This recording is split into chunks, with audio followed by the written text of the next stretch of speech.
Ya, mohon maaf ya, dalam konteksnya, dalam kehidupannya seperti itu, hanya untuk pamer, ya, hanya untuk menunjukkan berbagai hal, memenuhi kebutuhan nafsunya, kumpulkan, belum tentu dipakai, belum tentu dimakan, dan tertuntut untuk itu terus, cari lagi, tambah lagi, ini. Jadi hidupnya tersiksa dengan suasana demikian. Ini yang dimaksudkan. Ya, rugi ini.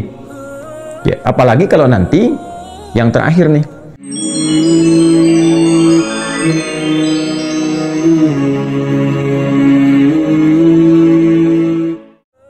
Bismillahirrahmanirrahim. Assalamualaikum warahmatullahi wabarakatuh, sahabatku semua. Alhamdulillah, nyimak dan ngaji bareng lagi kita di channel ini. Sebelum kita mulai, seperti biasa, jangan lupa klik tombol subscribe, like, dan share-nya ya, agar silaturahmi kita tetap terjalin. Mari kita simak dan dengarkan kajiannya. Ada orang-orang yang dalam berkehidupan, ya, cenderung memiliki karakter yang menyimpang karena sebab-sebab tertentu. Boleh jadi karena provokasi yang datang dari eksternal, seperti bisikan-bisikan setan yang diikuti. Innahu lakum aduwwum mubin. Dia memberikan waswas, alladzi yuwaswisu fi sudurin nas. Kata Quran, hey, innahu lakum aduwwum mubin. Ingat ya, setan itu musuh kalian yang paling nyata. Jadikan sebagai musuh posisinya, ya kan? Kemudian dalam konteks ia sebagai musuh, ia senantiasa menyimpangkan manusia. Caranya diantaranya memberikan waswas, alladzi yuwaswisu fi sudurin nas. Maka dari waswas itu muncul bisikan-bisikan menyimpang yang juga menjadikan orang-orang yang mengikuti bisikan itu akan cenderung berperilaku menyimpang. Atau yang kedua, mengikuti bisikan nafsunya, ya. Dan yang paling parah, bila nafsu ditunggangi oleh setan, itu yang paling parah. Ya, seseorang mengikuti bisikan nafsunya, ingin berbuat buruk, ya, ingin mendapatkan kebutuhan materi yang berlebih melewati batas-batas pokok yang dibutuhkan. Dan hati-hati, ya, seperti Allah siratkan juga di Quran surah ke-12 ayat 53, surah Yusuf ayat 53, wa ma ubarri'u nafsi innan nafsa la'amaratum bisu illa ma rahima rabbi. Jadi kalau kita nggak mendekat kepada Allah, dikuasai dengan nafsu, itu yang berbahaya, bisa menyimpangkan. Singkatnya, orang-orang yang menyimpang ini berbuat salah, berpotensi menjerumuskan. Di antaranya adalah orang-orang yang fasik, menyimpang dari jalur ketaatan pada Allah Subhanahu wa Ta'ala. Baik penyimpangannya disebabkan karena pelanggaran komitmen dari segi akidah ataupun ibadah, atau ia memutus hubungan baik terkait dengan Allah ataupun dengan makhluk, korelasinya dengan manusia, hewan, tumbuhan, atau bahkan lingkungan secara umum.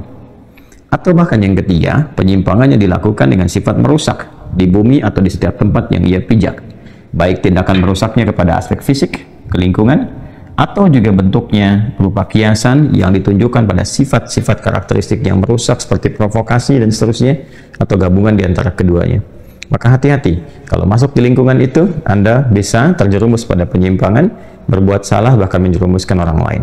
Perilaku itu, ulaika humul khasirun, menyebabkan Anda terhukum dalam ruang kerugian. Kata Allah, mereka itu sejatinya adalah orang-orang yang tengah merugi. Ingat ya? Jadi menyimpang itu merugikan. Salah itu rugi. Menjerumuskan itu adalah menuju pada kerugian. Siapa di antara yang merugi ini? Ya, ini adalah orang-orang yang disebutkan di muka tadi, ada 3 bagian. Kemudian dalam aspek apa ia merugi? Yang pertama, dalam aspek kehidupan dunianya.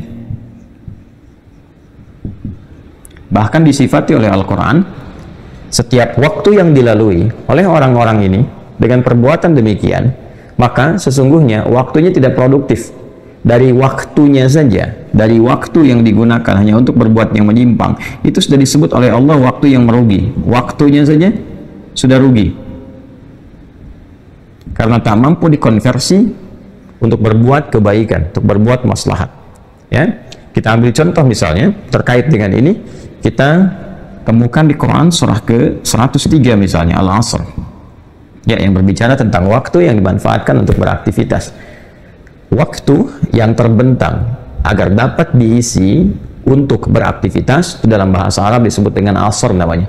Al-waqtul ladzi yu'asruna fahuwa asrun. Waktu yang bersamaan dengan aktivitas kita untuk kita isi disebut dengan asr namanya. Maka di surah ke-103, ya, ini mulanya ada orang-orang yang duduk-duduk di sore hari, kemudian berbangga-bangga, kan? Nah, mulai menyimpang, mulai menampilkan suatu sikap yang salah, sehingga sering muncul pertikaian, perselisihan akibat dari kumpul-kumpul yang tidak jelas itu.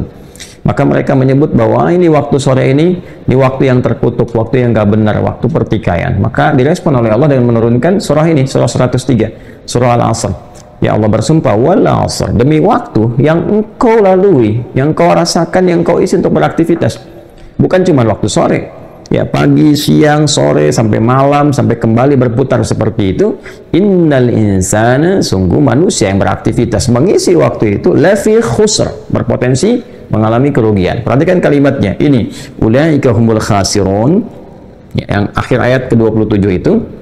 Ini ulaika humul khasirun, al khasirun, ya kan? Kata kerjanya dari kata khasara, kan? Baik ya. Kemudian sifat keadaannya, sifatnya keadaannya disebut dengan khusrun, khusr, ya. Ini orangnya disebut dengan khasir, jamaknya khasirun. Kalau direndahkan jadi khasirin. Jelas ya? Baik. Nah, kita temukan turunan dari kata khasirun di orang-orang yang mengalami kerugian. Khasara, dia bertindak merugi, kan? Melakukan perbuatan yang merugikan. Khusrun, kerugian yang dialami.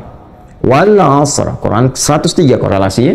Aku bersumpah, kata Allah, demi waktu yang aku perkenankan untuk manusia agar diisi untuk berbuat berbagai macam aktivitas yang positif tentunya. Innal insana, sungguh setiap manusia yang beraktivitas itu. Jadi insan itu adalah kata yang ditunjukkan pada manusia dengan totalitas aktivitasnya. Dia menjalani perbuatan aktivitas. Nah, ada orang-orang yang beraktivitas lafi khusr, tapi aktivitasnya tidak produktif dan tidak positif, dan seringkali lekat dengan kerugian karena tak mampu mengonversi waktu yang Allah berikan ini kepadanya untuk beraktivitas yang soleh, yang baik, gitu kan? Tapi dia konversikan itu, waktu itu diisi dengan aktivitas yang buruk, yang merugikan. Baik ya? Baik, apa itu ya? Ini diantaranya yang tadi disebutkan. Aktivitasnya yang untuk merusak, menipu, gitu kan? Merugikan orang lain. Aktivitasnya untuk memprovokasi, merusak lingkungan, menganiaya tumbuhan, hewan. Ya kekinian ya cuma untuk, mohon maaf, di dunia bukan hanya dunia-dunia yang sifatnya real, termasuk juga di dunia-dunia ya media sosial. Ya, di dunia-dunia online dan sebagainya, ada orang bikin konten ya mengorbankan tumbuhan, mengorbankan binatang, atau bahkan mengorbankan manusia, ya kan? Orang dimanipulasi untuk bikin sesuatu yang merugikan hanya untuk konten saja dan sebagainya. Itu juga sama, merusak juga. Ya, jadi bukan hanya di dunia nyata, tapi juga ada di dunia maya, gitu kan? Yang sekarang barangkali penting untuk digarisbawahi. Nah, ini teman-teman sekalian. Karena itu ketika Allah Subhanahu wa taala menyifati orang-orang yang tidak merugi, memanfaatkan waktunya dengan baik, yang pertama dia jaga komitmen imannya ini, komitmen imannya. Dari segi apa? Pertama akidah. Illal ladzina amanu, tuh, kan? Yang kedua, akidah itu kalau benar diikuti, komitmen imannya benar, maka iman itu akan mendorong seseorang berbuat baik. Ya, wa amilus sholihat, kalau sudah beriman pasti berbuat baik. Karena itu kalau ada orang mengaku beriman tidak berbuat baik, dipertanyakan keimanannya. Kan berkali-kali, berulang-ulang saya bahas. Orang kalau sudah beriman, imannya itu akan membimbing dia. Ada cahaya, pancaran cahaya dalam kalbunya, membimbing dari ujung kepalanya bahkan. Ya, dari matanya. Qul lil mu'minina yaghuddu min absarihim. Katakan pada pria-pria yang beriman, imannya akan membimbing matanya melihat yang baik.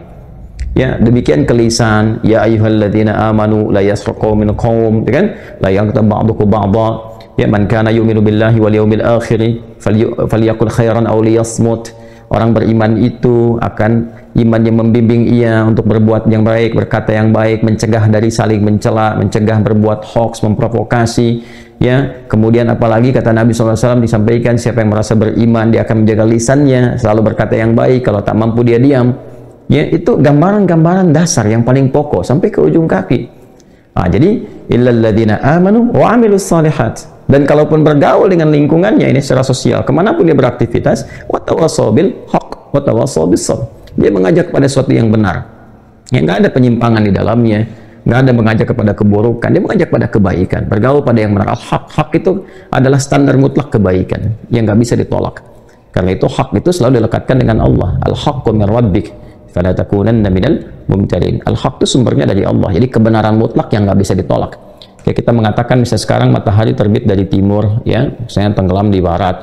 Kalau siang itu terang, kalau malam itu gelap. Itu kan sesuatu yang mutlak, ya, yang dipahami dengan nyata, dengan mudah, dan ya dengan fitrah, gitu kan, ma'lumun bid dararah. Nah, jadi ada orang-orang yang kalau beriman, itu nanti cahaya imannya membimbing dia pada kebenaran mutlak. Dia bisa bedakan mana kata-kata yang benar, yang salah, mana yang kotor, mana yang bersih. Ya, bagaimana dia bertutur, bagaimana dia bersikap. Dia bisa bedakan, cahaya imannya kuat. Nah, orang-orang yang tak mampu bersikap demikian, karena memilih ini, sifat fusuk, terjerumus pada kefasikan, ini dia. Ya kan? Kemudian ini, menyimpang, berbuat salah, menjerumuskan. Maka, dari segi waktunya sih sudah rugi dipandang oleh Allah. Karena nggak ada yang positif. Sekalipun mungkin dia bisa dengan tindakannya itu mengumpulkan harta tertentu, memanipulasi, kelihatan seperti banyak. Tapi sebetulnya dari banyak yang dia kumpulkan, pertama waktunya, waktu yang dia gunakan untuk memanipulasi itu satu hilang produktivitasnya dan positivitasnya. Yang kedua, nah ini dalam konteks dunia, hilang keberkahannya, hilang keberkahannya. Ziyadatul khair, potensi kebaikan. Dari apa yang ia hasilkan, potensi kebaikan. Ya, begini cara memahaminya supaya mudah untuk kita pahami. Misal, makanan, kan? Makanan itu kan fungsi utamanya, ya, fungsi utamanya adalah menjadikan seseorang itu bisa kuat dan sehat, memenuhi kebutuhan fisik, gampangnya gitu kan? Memenuhi kebutuhan fisik. Nah, itu fungsi baik makanannya. Baik. Jadi orang-orang yang tahu, yang cerdas, maka dia akan mengonsumsi makanan yang menyehatkan bagi dirinya, ya kan?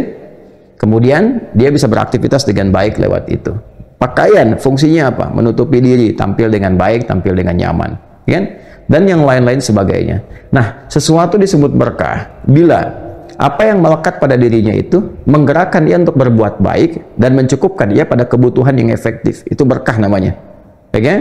Nah, ada orang-orang yang terlibat dalam dunia seperti ini, itu disifati oleh Al-Quran. Pertama, waktunya sudah merugi, nggak akan efektif. Kalau sudah waktunya tidak efektif, tidak produktif, dan nggak ada berkah di waktu, maka seakan-akan waktu itu hanya berputar seperti itu, dan ia jalani hanya untuk memenuhi kebutuhan dirinya saja, capek, lelahnya di situ aja.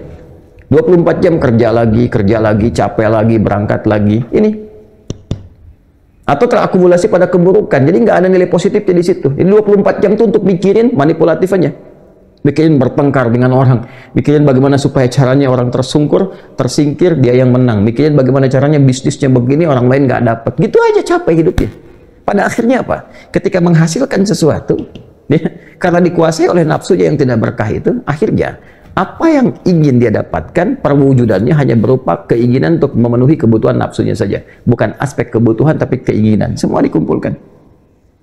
Jika kalau cuma punya barang hanya untuk pamer, beli, itu kan belum tentu dia butuhkan. Bangun, belum tentu dia tinggali. Ya, capek aja. Ya, koleksi ini, itu dia pakai enggak? Ya, untuk memenuhi kebutuhan nafsu aja. Jadi di sini keberkahannya hilang. Ya, di sini pun waktunya sudah nggak produktif, nggak positif lagi. Ya, dan yang dikumpul-kumpulkan enaknya cuma buat dilihat. Jadi orangnya capek, lelah berpikir. Tidur juga nggak nyaman. Hanya untuk melihat, terkumpul, dinikmati belum tentu. Harta banyak, ya, tapi nggak produktif, nggak positif. Penyalurannya juga nggak terkontrol dengan baik. Ya. Jadi cuma senang ngumpulin. Ya, kadang-kadang yang paling menarik adalah dalam sakit pun nggak mau yang mahal-mahal. Jadi ya, kalau udah pelit pada diri sendiri ketika sudah punya banyak sesuatu, itu berbahaya. Nah ini nih, ya, jadi ciri khasnya kalau sudah diawali dengan langkah yang salah, walaupun dia mendapatkan sesuatu yang banyak dan sebagainya, tapi pada akhirnya hanya memuaskan nafsunya saja.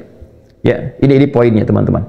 Jadi ya mohon maaf ya, dalam konteks dalam kehidupannya seperti itu, hanya untuk pamer, ya, hanya untuk menunjukkan berbagai hal, memenuhi kebutuhan nafsunya, kumpulkan, belum tentu dipakai, belum tentu dimakan, dan tertuntut untuk itu terus cari lagi, tambah lagi. Ini jadi hidupnya tersiksa dengan suasana demikian. Ini yang dimaksudkan. Ya, rugi ini. Ya, apalagi kalau nanti yang terakhir nih, rugi dalam waktu, rugi dalam keberkahan, dan rugi juga dalam aktivitasnya, kegiatannya.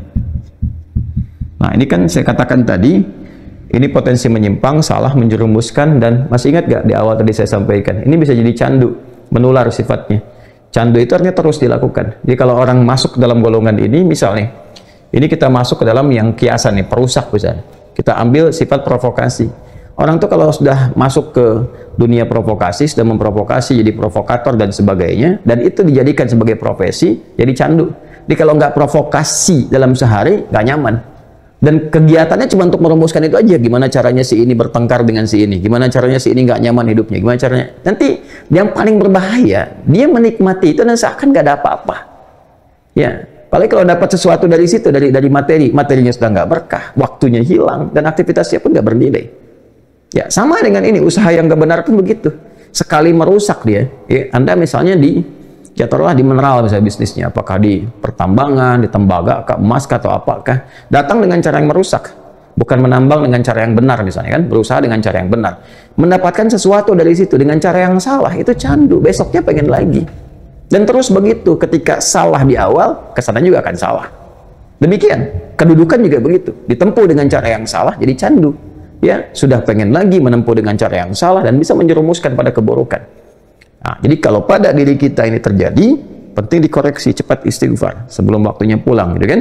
Kalau sudah pulang bahaya, ya, lebih baik selesaikan di dunia sebelum dihisab di akhirat. Tapi kalau pada orang lain, kita doakan. Makanya kita buka pelajaran ini, dan ini kan dari Al-Quran, bukan pendapat pribadi. Kan Adi Hidayat berpendapat begini begitu, ini kata Ustaz Adi, bukan. Ini penjelasan dari apa yang kita ulas. Ya, kalau kita bacanya komprehensif dari ayat ini, hadis ini, ya, riwayat-riwayat ini, kita akan temukan kurang lebih seperti ini gambarannya. Nah, ini di dunia saya sudah begini. Jadi sebetulnya orang-orang yang menyimpang, orang-orang yang berbuat salah, itu sebetulnya orang-orang yang tersiksa dengan perilakunya sendiri. Jangan disangka tenang, hidupnya nggak tenang sebetulnya. Sebetulnya nggak tenang.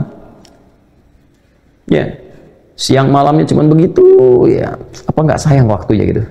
Ya, kadang-kadang sholatnya juga bermasalah, bukan cuma telat, tapi kadang nggak sholat. Ya, orang-orang yang sibuk tuh untuk mendesain segala hal yang tidak benar. Ya kan, mendesain penyimpangan, mendesain ini itu, kejar dunia itu, pasti nggak akan manfaat waktunya, nggak efektif. Ya, kan tinggal diukur aja akhirat dunia. Kalau dunianya terlampau dominan, pasti akhiratnya akan menurun tuh.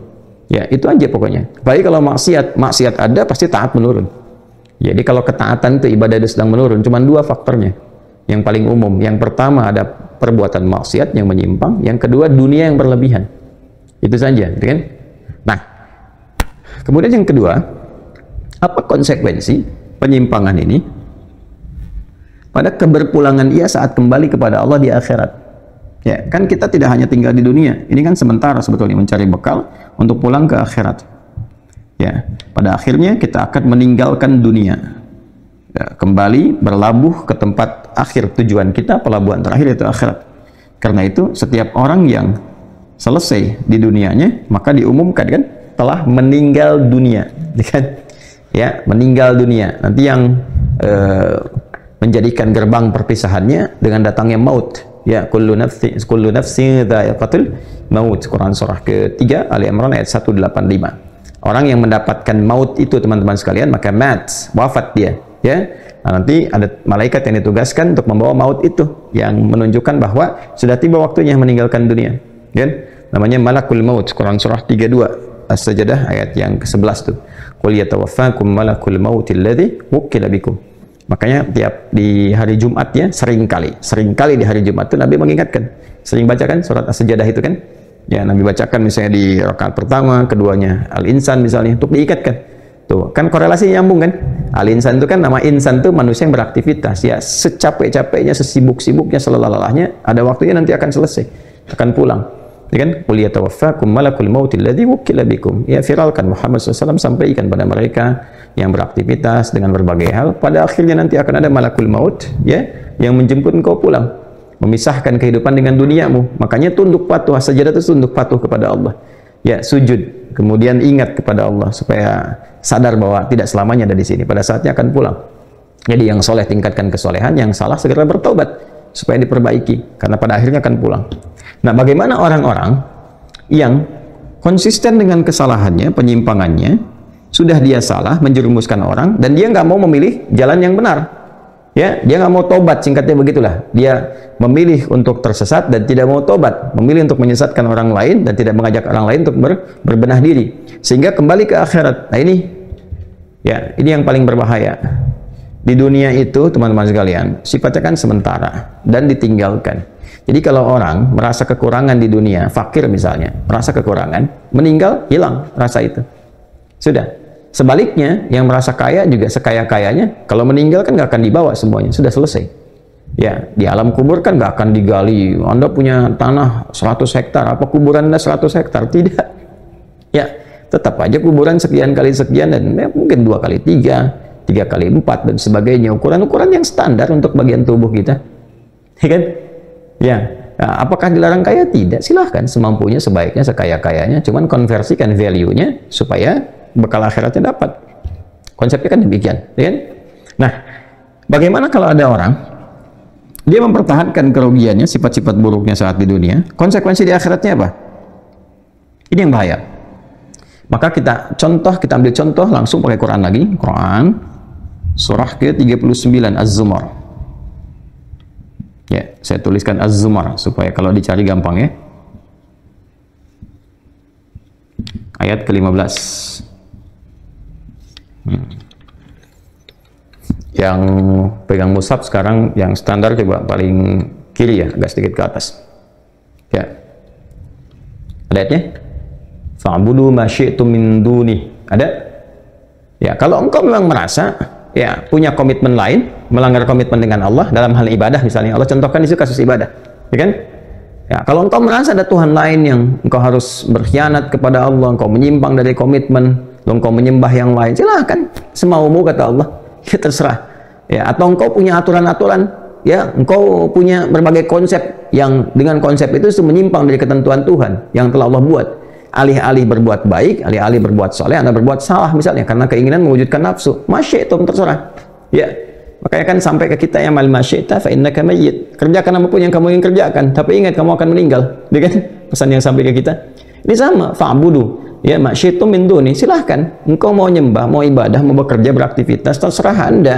Kalau memang nggak mau diatur kata Allah.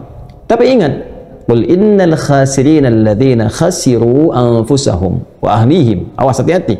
Tapi kata Muhammad SAW kata Allah, viralkan, sampaikan kepada umatmu setidaknya. Ya innal khasirina. Nah, ini dia. Di Al-Baqarah di akhir ayat 27, ulaika humul khasirun. Yang di Az-Zumar ayat 15, innal khasirina direndahkan. Tuh. Jadi kasrah tuh. Di situ memang kalau kita belajar nahwu setelah inna itu nasab mansub, nanti ya kalau jamak dia dengan ya alamatnya kan. Innal khasirin. Tapi kalau kita belajar fikih lughah dan psikologi kebahasaan dikaitkan dengan konteks pembahasan, maka ini menunjukkan sesuatu yang rendah di hadapan Allah. Orang-orang yang punya orientasi hidup yang menyimpang, nggak mau taat pada ketentuan Tuhan, tidak mau taat pada ketentuan Tuhan, ketentuan Allah Subhanahu wa Ta'ala, berbuat menyimpang, menjerumuskan, sering lekat dengan kesalahan, konsisten dengan itu, nggak mau tobat, kan? Maka dia rendah kata Allah. Makanya direndahkan tuh. Ya, rendah, dia rendah. Orang-orang itu orang-orang merugi. Qul innal khasirina. Sampaikan Muhammad sallallahu alaihi wasallam. Orang-orang yang ini menetapkan dirinya dalam kerugian. Ini dia. Pertama, ya kita pakai ilmu bahasa dulu ya. Dia sedang merendahkan dirinya, rendah statusnya di hadapan Allah. Tuh. Jadi orang-orang yang sengaja bertahan dengan penyimpangan, apalagi setelah diberikan petunjuk, terus juga qadar Allah, diberi hidayah, dia melihat video ini, dia belajar, gitu kan? Dia mendengar, dan itu kan hidayah dari Allah. Siapa yang menyambungkan video ini kepada Anda? Kok bisa Anda yang melihat? Ya kan? Ataupun Anda yang tadinya misalnya ingin ya komen yang negatif misalnya, ataukah ingin berbuat sesuatu yang tidak baik, tiba-tiba kok bisa di sini gitu. Ya, bisa mampir ke sini. Atau sebaliknya, ingin berbuat baik itu kan, punya persoalan, ingin mencari jalan keluar, ternyata kok bisa ke sini nyambungnya gitu kan. Nah, kalau bukan Allah menghendaki, nggak mungkin kan tersambung teman-teman sekalian. Ya, nggak mungkin gitu. Ya, siapa ada hidayat? Manusia biasa dan sebagainya. Siapa yang bisa menggerakkan hati Anda, keadaan diri Anda? Ya, terus Anda pengen isi kuota, beli pulsa, ngelihat ini kan juga, ini tidak mudah gitu. Ya, offline juga Anda bisa datang, menerobos keadaan, kadang-kadang hujan Anda lewati dan sebagainya. Siapa yang menggerakkan semua itu? Allah kan? Artinya Allah menyayangi Anda gitu. Nah, kalau Allah sedang menanamkan sayang dan cintanya, apa belum cukup itu untuk merubah kita kembali pada jalan yang benar? Ya kan? Nah, ini gambarannya teman-teman sekalian. Maka orang-orang yang bertahan dengan keburukan, kata Allah, dia sedang merendahkan dirinya. Qul innal khasirin, katakan Muhammad SAW. Orang-orang yang rugi itu kan terjemahan biasa. Tapi kalau kita pakai dengan gramatikal bahasanya, orang-orang yang merendahkan dirinya dengan berbuat kerugian itu, ya, siapa mereka ya Allah? Alladzina khasiru anfusahum, yaitu orang-orang yang merendahkan dirinya ini dengan berbuat ini. Ditegaskan lagi. Makanya tadi kan ayat berikutnya menafsirkan sebelumnya kan, Ya tafsir al-ayat bil ayat. Jadi ayat selanjutnya menjelaskan alladzina khasiru anfusahum, yaitu yang membuat mereka rugi sendiri, merugikan diri sendiri dengan berbuat ini diantaranya ini, berbagai hal yang menyimpang ini. Hati-hati ya. Nah, ini yang penting kita garis bawah ya. Hati-hati betul. Wa ahlihim, dan berpotensi juga penyimpangan ini bisa berdampak pada keluarga mereka yaumal qiyamah, di hari kiamat. Dan di dunia juga bisa berdampak. Ya orang kan kalau berbuat maksiat, sibuk gini, dia berbuat salah, di dunia aja keluarganya terdampak kan. Saya sering katakan, bapaknya yang korupsi, anak yang dibully. Bapaknya, ibunya yang jahat misalnya, anaknya yang kena batunya. Ujung-ujungnya kan di persidangan minta maaf pada anak, minta maaf terbuka. Ya lebih merendahkan lagi. Anak malu sekolah, anak malu bergaul, dan sebagainya. Jadi dipikir dulu gitu. Kalau ingin berbuat sesuatu yang buruk, dipikir dulu. Nah, konsekuensi yang terbesar adalah ini. Wa ahlihim. Di akhirat bisa berdampak. Na'udzubillah min dzalik. Bapaknya bawa yang haram dari perbuatan yang salah, korupsi dibawa ke rumah, dimakan oleh anak, makan oleh istri. Ya, dipakai untuk beli pakaian anaknya, untuk sekolah anak dan sebagainya. Itu dihisab di hari kiamat. Dan itu kena nanti, hati-hati. Ya, karena itu di ayat lain di Quran surah 66 kan? Ya, Quran surah 66 At-Tahrim ayat yang ke-6. Quran surah 66 At-Tahrim ayat ke-6. Orang beriman itu diingatkan oleh Allah menjaga diri dan keluarganya. Ya ayyuhalladzina amanu qu anfusakum wa ahlikum nar. Hei orang-orang beriman, jangan rugi kalian. Di ayat ini menyebutkan ada orang dan keluarganya rugi. Di ayat lain diingatkan kalau ngaku beriman jangan sampai rugi. Jaga diri dan keluarga dari kerugian. Nah, lawan nanti ya yang terbaliknya, paradoksnya dari Quran surah 66 ayat 6 ini di Az-Zumar ayat ke-15. Qul innal khasirina alladzina khasiru anfusahum wa ahlihim yaumal qiyamah. Hati-hati di hari kiamat nanti. Ya, di hari kiamat. Jadi ada orang-orang yang di akhirat. Hari kiamat kan di akhirat nih. Bukan di dunia aspeknya. Ya, ada yang merugi. Siapa? Yaitu orang-orang yang merendahkan dirinya di hadapan Allah dengan berbuat perbuatan yang menyimpang ini. Maka berpotensi ia pun terancam saat kembali kepada Allah Subhanahu wa taala. Bahkan bukan hanya di dunianya yang tidak berkah, di akhirat pun bisa bermasalah. Ya kan? Maka orang-orang yang seperti itu di Al-Quran disinyalir ya akan mendapatkan akhir kehidupan yang nestapa gitu ya. Jadi tidak hanya kehidupan dunia itu berhenti di dunia, tidak. Ada konsekuensi yang akan kita bawa pulang. Subhanallah walhamdulillah wa la ilaha illallah wallahu akbar. Astaghfirullah. Semoga Allah Subhanahu wa taala selalu membimbing setiap langkah kita agar kita tidak termasuk ke dalam golongan orang-orang yang merugi di hadapan Allah Subhanahu wa taala. Amin ya rabbal alamin. Ikuti terus kajian-kajian bermanfaat di channel ini ya. Terima kasih sudah menyimak dari awal hingga akhir. Walafu minkum ihdinas siratal mustaqim. Wassalamualaikum warahmatullahi wabarakatuh.